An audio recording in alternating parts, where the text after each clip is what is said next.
Welcome to the FamilyLife Blended Podcast. I'm Ron Deal. We help blended families and those who love them pursue the relationships that matter most. It's February, so what matters most is that you not miss Valentine's Day. Okay, guys, you're welcome. If someone shared this podcast with you, or if you're relatively new to our podcast community, I have good news. You can listen or watch. Listen through your favorite app or watch on YouTube. And make sure you tap that subscribe button so you don't miss any of our episodes to come.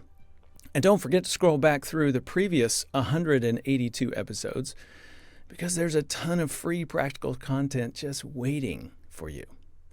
Speaking of content waiting for you, I'll remind you that the softcover edition of The Mindful Marriage, Nan and I's latest book, which, by the way, is less expensive in the softcover edition. Some of you have been waiting for that. It is now available at the FamilyLife store and wherever books are sold. And more content, Blended and Blessed, our annual worldwide live stream for step-family couples, is just a few months away. And thanks to a donor, it's completely free this year for the live stream audience. If you're part of our live audience in studio in Oklahoma City, we're going to charge you $10 just for lunch, but that's it. So put Saturday, April 18th, 2026 on your calendar right now because you don't want to miss this. And if your church will host it for a community, you can host it for free. So start getting it on your church calendar right now. And again, it's free for them to host for a group of any size. And if they won't host it, well, maybe you could remind them of the new Barna report that came out this last fall, saying that what we've been saying for the last 20 years, that the non-traditional family is the new traditional family, and that the church really needs to catch up to that reality. You might just remind them of that, and then maybe they will host it. Who knows? Check the show notes for information about Blended and Blessed, and everything I've mentioned will get you connected. I mentioned YouTube a minute ago. If you didn't know, FamilyLife Blended has a very vibrant YouTube channel with tons of teaching videos, episodes of Women in Blended Families that Gayla Grace hosts for us. There's encouraging stories videos, and that's hosted by Myrna Brown. She's one of the correspondents of World Radio. There's all kinds of stuff. And one of those Myrna Brown videos, by the way, is about a 5-minute video that tells the story of a widowed couple who came together to form a blended family. Well, today we're going to hear another such story. Both Justin and Kelly Walker were widowed at a young age, then found each other and married with 9 kids. Kelly brought 3, Justin brought 6. Justin is a teaching pastor, and together they host the Happy Chaos podcast. Justin and Kelly, come on and join me. It's great to have you guys here on the FamilyLife Blended podcast. Thanks for being here. Good to be here. Very good to be here. Happy Chaos. Oh my goodness. Obviously, you're trying to instill some hope in families that are feeling some of the chaos. What is the Very source? Much so. What is the source of happy for you guys? Oh, the source of happy? I think our family is the easiest answer to say. I mean, we genuinely love being together. Loved being together when we were dating, and then now that we're married, just getting to have the whole family together. With our huge bunch. Yeah, we coined the phrase "happy chaos" for everybody who said, "How's it going?" And we said, "It's happy chaos." So. I like that. And I'm sure when you're talking to your audience, you're also trying to encourage them with the notion that happy can be found. Keep working. If you don't have it today, it's out there somewhere. Yeah. And my guess is Most that internal, and the chaos isn't bad. Yeah. Well, a fairly common experience for some blended families is some people are more happy than others, in terms of the family story and how it's going or where they currently are in their blending process, for example. I'm wondering, you got 9 kids, right? Has that been your experience? Some were a little more happy than others? Oh, for sure. For sure. It's interestingly enough, I would have thought it would have been that the younger children, it would have been harder on the younger children and the older children would have been, you know, More receptive. Yeah, more receptive, because they could have had maybe a deeper grasp of what we were going through. And it kind of was the reverse of that. The younger ones seem to be the ones that say, "Oh, this is great. Oh, yeah. We get a mom or we get a dad." And even the stories from those around us about our younger children, and when we got engaged and married, the transition in them was such a beautiful thing to hear. Beautiful. And tell me more about that. What was the transition that people saw? So I brought in 3 daughters, now ages 18, 11, and 8. And our 11-year-old, she was just super shy, very quiet, very reserved. And our church started a school. And so I was a widowed mom. It was right before we were married, and I had to work and I had to homeschool, and our church opened the school. So I put my 2 youngest in the school. And my 11-year-old went from the beginning of the school year, in the first couple of months, reserved, would not like to be called on to answer, quiet, wouldn't speak to anybody. And the teacher came to us a couple months after we got married, and she said, "I just want to tell you guys the importance of a father in your child's life."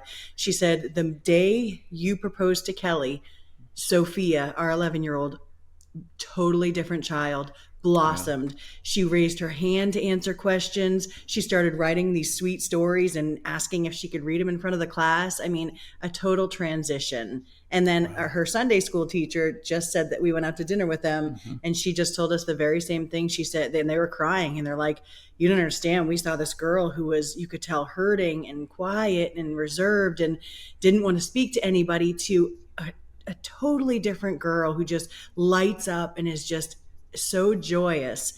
And it's all because she's got a dad again. And yeah. Wow. Well, that's really cool. It's neat that people saw that, and it was so evident that happened for her. You started telling us a little bit about your chaos, if I could call it that, the 9 kids.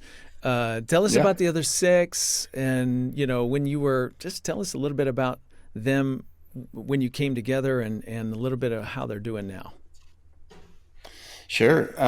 So I brought 3 boys and 3 girls into the mix. By the time we met, I had 2 adult daughters, and one was married and moved out. The other was moved out, and then I had 4 still I had 5 in the home at first, and then 1 got married. But still, it was definitely a difficult scenario. My wife had passed away. I had 5 kids at home that I was homeschooling those 5. So, one of those was a senior in high school, and she had to graduate. And so you can just imagine the kind of turmoil that was. And, we went from that to a place where, I guess we kind of found our equilibrium, so to speak. New normal. Yeah, new normal. Dad's at home by himself. Dad's cooking dinner. Dad goes to the grocery store. All those things that I didn't do before, because I worked at a upholstery and fabric store. I used to upholster furniture, and so just learning how to be that, and we kind of did. And then of course Kelly and I met, and it was mixed feelings for my kids. It's hard, some were really excited. They wanted to see Dad happy, and yet at the same time, there was a lot of emotions that Kelly's not Mom, and not in that way at that time. She didn't feel like Mom, the Mom that they remembered, or the Mom that they knew. So definitely, we had our ups and downs as we were coming together. First as friends, and then dating, and then got engaged and got married. But I would say that you asked the question of where they are today. And I would say that we're in a really wonderful place where, our kids love each other, they love us, and obviously we love them. And so, we're in a really great place of we're in the happy side of happy chaos.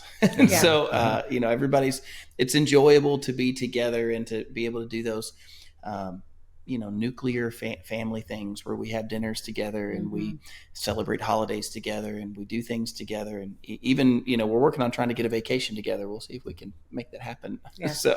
Yeah. Hey, so Kelly, what was that like in the beginning for you? This is a very common experience for step parents.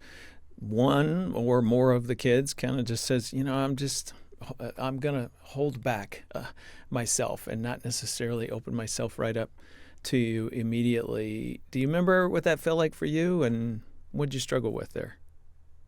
Yeah. Do you mean as far as the children he brought in, or my daughters that I brought in? That his kids didn't quite fully embrace you right from the beginning.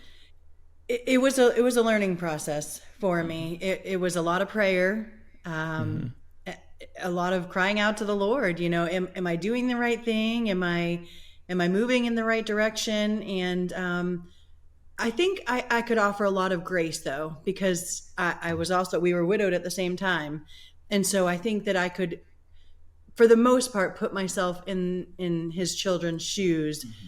and understand that they're coming from a place of hurt. They don't Yeah. dislike me. They don't, not want dad to be with me. They don't want dad to be with anybody. And, they want mom back. And I can totally get that. My children, they wanted their dad. And so I think that I offered and can offer a lot of grace, because I definitely put myself in their shoes. And so while it was emotionally draining at times and you kind of feel beaten down at times, there was just this beauty in knowing that I could be something special in these kids' lives, and help Mm. restore something that's broken. Yeah, and I appreciate that perspective, and that's what I think keeps step parents going, even if they're not fully realizing that today or experiencing that.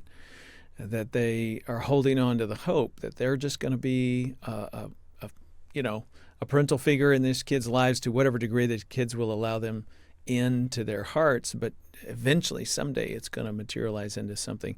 But that whole experience of children going, wait a minute, we've talked about it on this podcast before, like a step parent is a walking billboard every single day of who is not there. And in your situation, yeah, where you were both widowed, you're just a constant reminder, of mom's not here or dad's not here. And for some kids, that just creates that struggle to see you Sure. for who you are and then move towards you, because what they want, That's right. they can't have. That's exactly right. Yeah. In fact, that brings up grieving, and that was one of my questions. We talk about how do you grieve forward around here, and what I mean by that is just, holding on to those past figures that are so important, whether former spouse for the two of you or mom or dad for the kids. And how do you remember? How do you guys reflect on? How do you, when the holidays roll around or birthdays roll around or those special days? I'm just wondering how you guys sort of hold on to those family members and talk about them and carry them with the family today. Yeah, I would love to say, first of all, that I think one thing that we've actively done is to verbalize our remembrance of them. We all retain something in our minds, but to say, so whether it's, when we're sitting around talking and we say, we say their names and we call them, that's still mom. That my kids call Kelly mom, but Sarah, my late wife, is also still mom. And so, Kelly references as dad in heaven. Yeah, dad in heaven or mom in heaven. And so just one thing I would say there is to just, we verbalize those conversations. We have no fear of saying, Good. a memory or something that we used to do, Sarah used to always do, or, Kelly will say Jonathan used to do. And so verbalizing that, I think, is really important. And then the other thing that we do is we really lean into the fact that a foundation of our life. We were young when we got married to our first spouses, and I was just 18 years old, and you were what, 21? 22. Yeah, 22. Mm-hmm. And so, we were young in our adult lives, and that was the only marriages that we had. And so, we just like those memories that we have. Those things that we have, they're not just like a far off memory. Like Kelly is who she is because of the man that she was married to for 16 years. That's right. We built a life with these. That's right. These spouses that passed. And my, my late wife, the same. I have a foundation. I mean, my foundation is Christ. Don't misunderstand that. But I have a family foundation that includes this woman, Sarah. And my kids are who they are, and my home is what it is because Sarah was a part of that. And so we really lean into that. Mm-hmm. So when birthdays come around, we call them heavenly birthdays, when those who are in heaven, when they have a birthday, we celebrate that. We make a cake, and I get buy flowers for him to bring to Sarah's gravestone. And so Mm-hmm. we just, and then when the kids are laughing or they do something that it's like, oh man, that's like your mom, or oh, that was like your dad. And we just kind of try and bring out those, compliments when we see those things in the children. And Yeah. One thing that we've heard a lot is, is there any jealousy? Or, people will say, I'd be jealous if, somebody still loved their spouse the way that you guys love your late spouses. And for us, it's not a jealousy of that. Like we recognize that, like, Kelly still loves Jonathan. I still love Sarah. They've departed from this earth, where we will one day reunite with them in heaven. We will see them again. We don't mourn as those with no hope, but we lean into the hope in Christ that we have together, that we're going to be in heaven all together one day. I don't know exactly how that's going to work, but it's going to be a big bonfire or something, and we're going to all sit around and, it'll be different then. But anyways, hope that makes sense. We really just lean into the foundation that we built, our families were built on, which included these people who are no longer here with us. And we actually met in a widow group on Facebook. And we would see these comments of these widows that are dating somebody, and they say, oh, well, they don't like pictures hanging up on the walls of my late spouse. And we just look at each other, and it breaks our heart, because I mean, these people that have passed, they're our spouses, they are a huge part, like he said, the foundation of our family. And so what we have created is memory lane. And so if you come into our house, down our hallway, we've got pictures on one side of him, Sarah, and the family that was. And then on the other side is me, Jonathan, and our family that was. And if you go a little further, you've got all of us blended together, all the pictures, and a little sign that says memory lane up top. And it's just so important to us to keep that memory alive, and to keep memories alive, and always talk about them. And yeah. I don't want our listener or viewer to miss how important what you guys just said is. That memory lane imagery to me is so beautiful. It's symbolic of the past and the present. And the fact that you guys wouldn't be together the way that you are, configured the way that you are, if there wasn't previous parents, that's right, spouses. And so to think that somehow we've got to negate that to find an authentic family identity in the present, I think is very, very nearsighted. And what we know of children is that they will hold on to those former, to their mom and dad. And that's right. Nobody will ever replace them. And that part of their heart and their memory and their will just never be filled with anything other than what was. And so if you try to erase them, then unfortunately it just makes it harder for them to embrace that's right. the family that is. That's right. That's really good. That's really good. And by the way, if anybody's listening or watching right now and you're going, yeah, well, I would be offended by photos of Justin's previous wife on the wall if I was his new wife.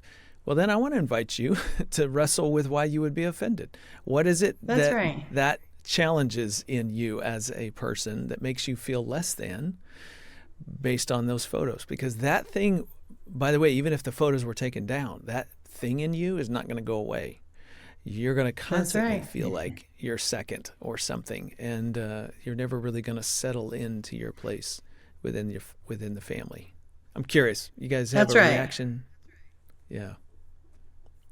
I think it's really important for people to try to catch that.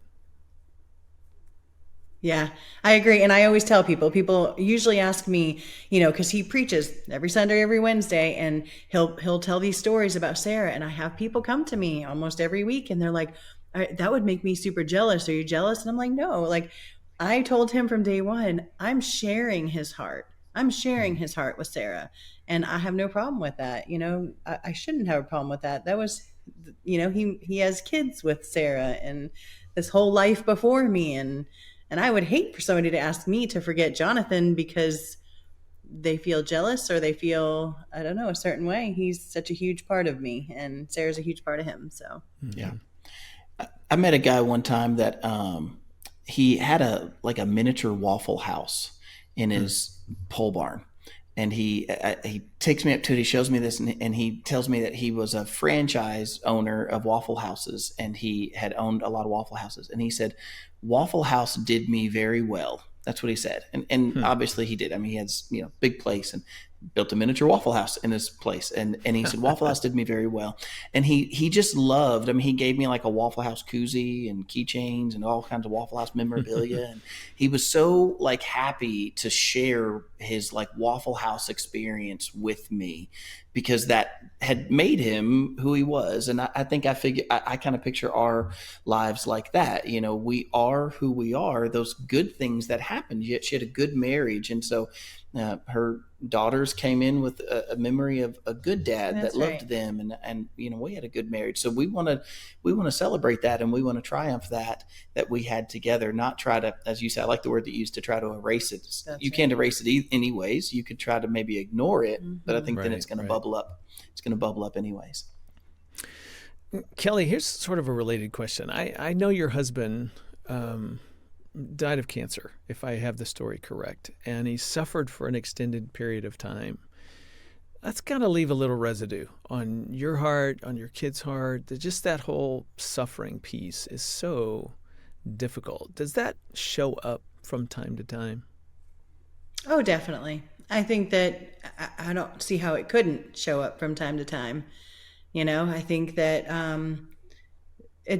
it's always going to be one of those, I would say, bad memories that are imprinted on us. But also, you know, it's funny when people, I've been asked that, and if I could go back in time to relive a time period, it would probably be during that time. And I know that sounds weird in a way, but I feel like taking care of him when he took care of me, my whole, you know, our whole marriage, being able to take care of him and just be that person for him in those times was everything to me.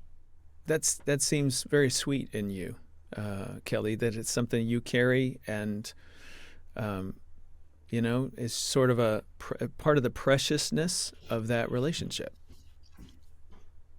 Yeah. And then with the kids, I've had my 11-year-old who she looks just like her dad, and the other two look just like me. But my 11-year-old had this bond with him, and she said to me about a year ago, she said, "I wish I could have been there for dad's last moments."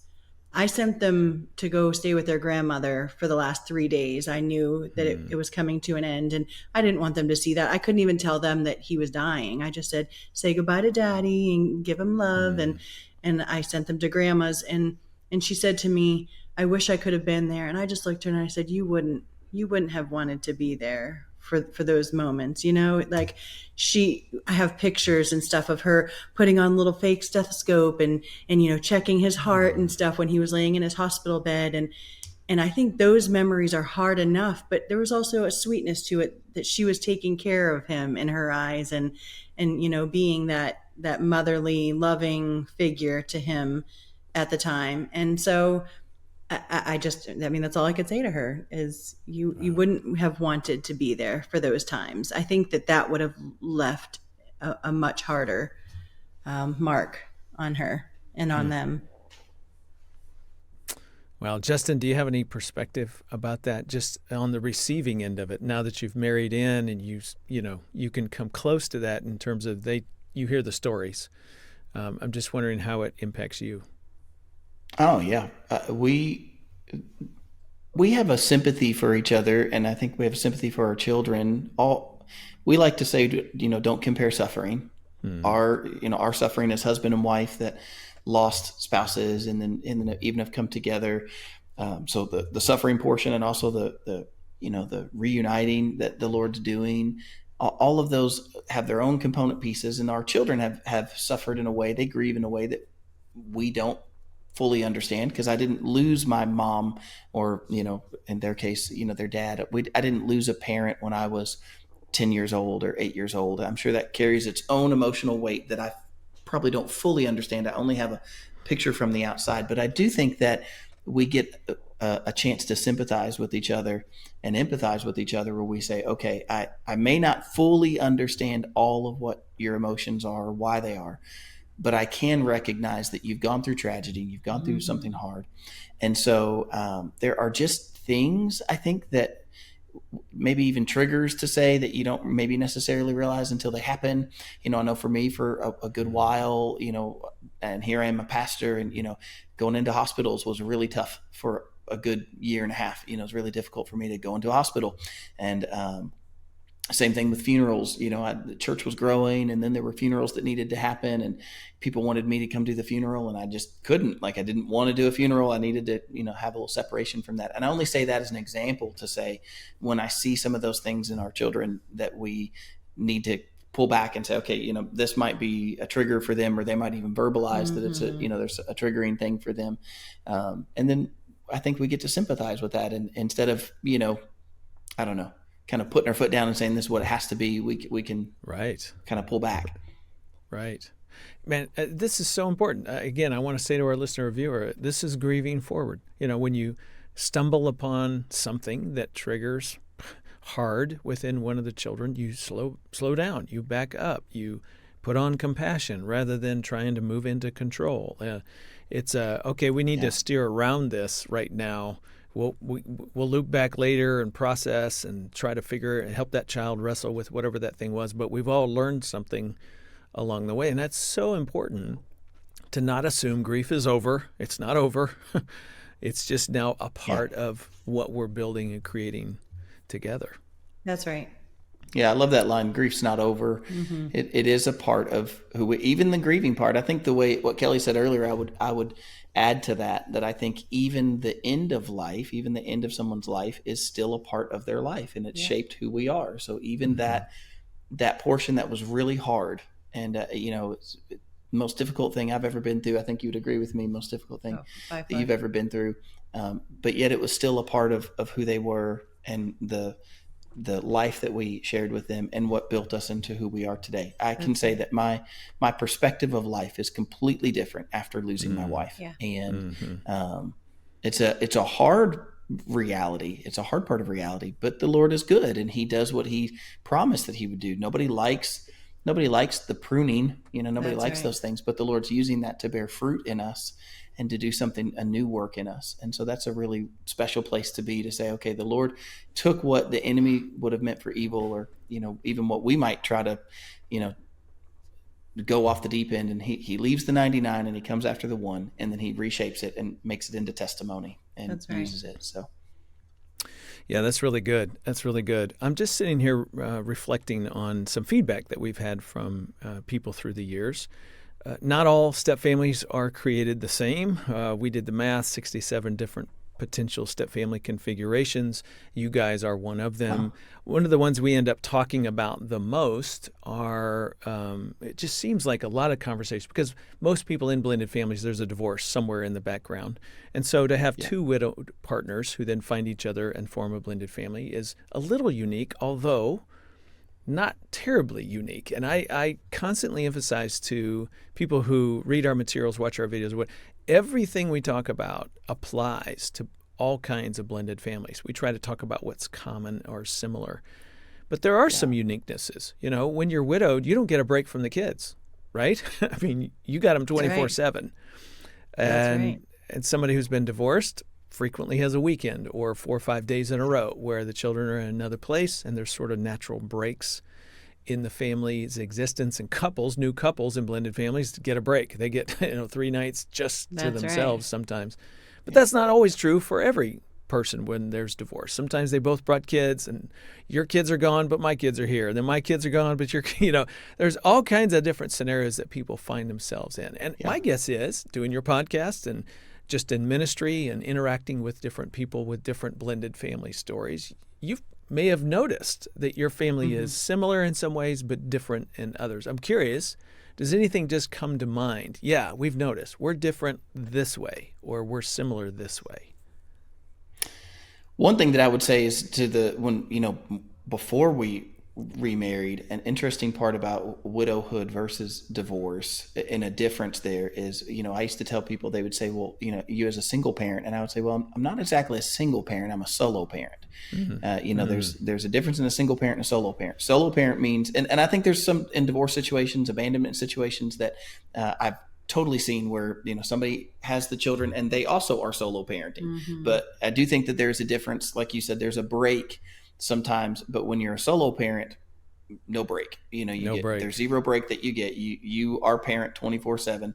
And, that can be really tough. There are things that you kind of don't maybe realize until you're in that scenario to go, oh, like that's what, in my case, that's what my wife always did. And now I'm, you know, I mean, one of them for me was like, I don't do well with blood. And so, we went on a little vacation and I had a son fall off a bike and scrapes himself all up and there's blood everywhere. And I'm trying to clean him up and stay upright myself. And it was just it was the chaos side of, of the happy Yes. chaos. Yes. And, so you don't realize those until you're in them, I think.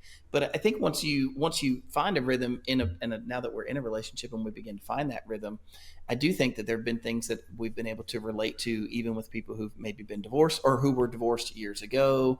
And then, they came back together. Divorce has its own type of grieving. I think that goes back to that, don't compare the sufferings, but I just say that it's all suffering. It's all hardship. But yeah, I think a few things that come to mind for me, one of them being that a difference for me would be like holidays. We don't split holidays. We don't have to try to split where we're going to put holidays, but we have lots of grief in the holiday season, lots of memories that are coming up and lots of, roller coasters of emotions. We're up and down, it's really sweet. And it's, this is what we used to do, but then it's also, oh, this is what we used to do. So if that makes sense, that's kind of sad. Yeah, no, that totally does. Especially with traditions and, the way we do things around the holidays. And when you honor those traditions and honor the people from those traditions, you're also bringing a little sadness to the happy. You're bringing some bitter to the sweet. It's inevitable. That's right. It has to be. Yeah. Yeah. And I'll just remind our listeners while I'm thinking of it, we have talked with other widowed couples before. In fact, I just want to mention episode 45, if you want to go back and listen. 174, we talked with Diane Fromm, who is a specialist on step parenting a grieving child or a bereaved child when a parent has passed away, and her book on that is really well done. Episode 117 with Christy and Davey Blackburn. By the way, both Christy and Davey are going to be with us as part of Blended and Blessed this coming April. And then one other, 175, we talked with Rob and Rhonda Boo and one of each of their adult children about holidays, about step family life, about getting started, forming a family identity. So there's been a lot of episodes where we've talked about this in the past. And so if you haven't heard those, you might want to go back and pick those up. Kelly, I'm wondering specifically for you and your kids and your side of the bunch, if I could say it that way, what has been your family journey as it relates to holidays and special days in terms of the emotional reactions and maybe the sadness and stuff that it's brought up and managing traditions, just any of that? What's that been like for you? I think it's been decent, especially being remarried now. I think it's easier and I think he can relate, you don't really want to celebrate Christmas when it comes up. There's a joy that's been lost, and, you got to do it for the kids, and you don't want to steal that from them either. But at the same time, there's something missing, Yes. There's we used to get so excited. I mean, me and Jonathan used to Christmas shop for the kids together. And so doing that by myself was really tough and really hard to make myself go out and do it for the girls. And I think that I'm sure it took its own toll on the kids when Christmas Day comes around and it's just me and the kids. But kids are so resilient. They really are. If there's one thing I've learned through this, they are so resilient. And there's not too much heavy grieving. With my oldest, who just turned 18, when she turned 16, she was 14 when Dad passed away, and when she turned 16, the grief showed up big time. She was the one that I leaned on for everything. If I went to work, she was helping school the girls while I was gone. And so she felt this big, and Dad told her before he passed, he said, I want you to protect your mom and make sure that she doesn't get her heart broken. And that took a toll on Kaylee. Mm-hmm. She took that very seriously, and she was the protective, like, I can't show weakness, I can't show sadness, but it reared its head at 16, and she was low, not suicidal, but she didn't want to be here. She didn't want to be around. She just wanted dad back. And that was something that we really had to get through, and tighten up as a family. And, but we're, me and Justin got married, and she has blossomed also. She's just really taken off. And I know there's going to be things that come up like weddings. We've gone to weddings together, and, it's hard. It's hard to see the daddy daughter dance. I know she's got, dad now to dance with her, but that was such a huge thing with her and my late husband. They had their dance song picked out, and so there's going to be tough times ahead. But I think that for the most part, kids are super, super resilient. And I think just leaning in together as a family and grieving together is probably the biggest takeaway. If I could compliment you guys on that and commend to our listener or viewer that very thing, that what gets you ready for the wedding to come, or for the graduation, or the whatever those special days are going to be for all the kids as they move forward in life, having their own children, their own families, all of that, is the constant grieving forward together process. Mm-hmm. If it's open now, it'll be open then. If it's something That's you can right. put on the table and anybody can bring it up, or when you see it one another, you can comment and say, I'm seeing some sad in your heart. You want to tell me about that? You do that now, and then 10 years from now, when the wedding or the baby or the whatever happens, then that door is open and you continue to grieve forward. But if you shut it down now, then people feel like they have to hold it and keep it and protect you from their pain and all that kind of stuff. And all that does is isolate and polarize. That's right. That's right. Yeah. I told my kids when Sarah passed away, it was within the first couple of days. And I said to all of them, so, we spanned at that time, we spanned from, 25 down to 8 to 25, 6 kids. And I said, what we do from this point forward, there will always be a line, a kind of a line in the sand, a line of demarcation to say there was life with mom. We'll always say when mom was here or after mom passed, there will always be that kind of dividing line. And so what we do in this first year, first anniversaries, first birthdays, first Christmases, what we do in these years will set a tone for what we'll do in the years following. And so I always used that as a means when, anger would crop up. I had a son that, was sweet as could be, never was angry. And then, one day I just remember it was like a seatbelt got stuck in the car, when your seatbelt got stuck, and he just lost his mind and he's ripping at the seatbelt, and, he's young. He wasn't that old, but, just lost his mind over that seatbelt. And I remember I just once he calmed down, we got him calmed down, got through that moment, we got to sit down and talk about his anger, like where it was really coming from. He's probably not actually that mad at the seatbelt, and again, we got to talk about, hey, that how we react now will set a tone of how we'll react in the future. We have to control our emotions. We have to control our anger. It's okay to be angry, but the Bible says be angry and sin not, so it's okay to get angry. It's not okay to, beat up the car window. The two things can exist at the same time. And so, it's just really important for us to set that tone. And even as we talk about, like holidays, remembering each other, remembering our spouses. When we got married on our wedding day, we had a space for our late spouses. We had a seat for them and pictures for them. And we had a picture frame made, and it's a 3-picture frame, and it says broken together. Cause we've always said we're broken, but together. And it had, me and Jonathan on one side, him and Sarah on the other side, and us together in the middle. And we just have this beautiful, verse and some writing on the bottom talking about restoration and the goodness of God. And that these broken families coming together is our life and what we know. And I hope that gets to set a tone as the other kids get married, that, we remember mom. We remember, dad and mom are together here, but, we remember mom and we remember dad, and they're a part of our family too. Even though they're not physically here, they're still a part of us. So, and I just want to compliment Justin on the way he parented after his loss. We became friends and we talked. I was in Florida. I lived in Florida, and we would talk all the time, but he just was so stand up. Even though he was going through the worst grief, he constantly put his children first and made sure that they knew that dad was there to talk to them anytime they needed to talk. Dad was there to talk over when he started having the feelings of wanting to date, and how do you guys feel about that? Not letting them control the narrative, but let them have a voice in it, and to hear their grieving and to hear their hearts and all of it. And you did such a great job protecting their hearts and all of it. It was such a beautiful thing to see, and such a great example, I think, for others to see. I really do.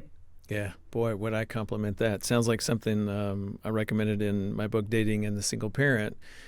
Open the dialogue with your kids about the whole dating experience early. Keep it open, keep listening, keep hearing. It's informing your choices. You're not putting them in charge of your life. You're just staying in touch with theirs. And so good job. That's right. Yeah, way to go. I'm going to share something with you there, Ron, that what I did was I used to tell people all the time when they were coming into ministry, they would always want to tell stories, but they might have something that they could have shown. And I would say, hey, if you have something to show it. Don't just tell it. If you have to describe it, but if you could pull it out of your pocket or put it up on the screen and show it, then do that. And I took my own advice in that. And so what I used to do with my kids, we would go out back and we would have a fire around a fire pit. And instead of going to them and saying when they're in their bedroom at night, hey, you can always talk with me, I would go and sit down around a fire with them for a couple of hours, and we would roast marshmallows and we would just sit together. I wouldn't force anything. I wouldn't force a conversation. I would just sit with them. I'd make myself present with them, and I would talk with them. And so, of course, like Kelly mentioned, I came to all my kids and I told them about how I was starting to feel lonely and I wanted to consider dating, and I didn't have anybody in mind yet, but I was having those feelings, and I opened that door up and kept that open.